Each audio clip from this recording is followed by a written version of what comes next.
Polri mengungkap tindak pidana perdagangan orang atau TPPO jaringan internasional. Korban TPPO ini ada yang menjadi pekerja migran ilegal di Arab Saudi dan ada yang magang di perusahaan Jepang. Satgas TPPO Polri mengungkap jaringan internasional tindak pidana perdagangan orang atau TPPO di Arab Saudi dan Jepang.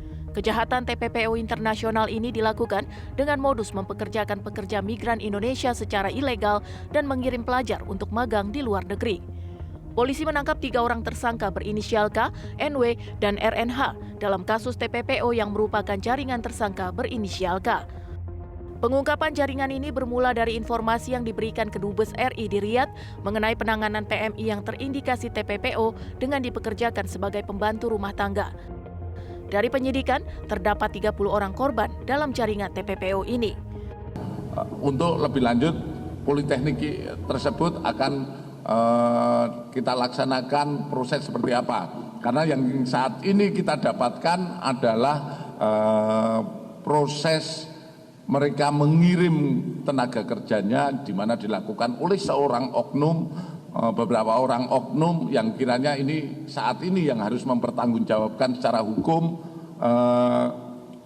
kepada kami. Masih terkait jaringan TPPO Arab Saudi, polisi juga mengungkap jaringan MI dan menangkap 2 tersangka, yakni MI dan RI.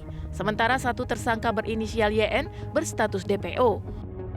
Pengungkapan jaringan ini bermula dari laporan korban kepada Bareskrim Polri pada 22 Maret 2023 dengan bukti video korban yang mengalami eksploitasi dari majikannya selama bekerja di Arab Saudi.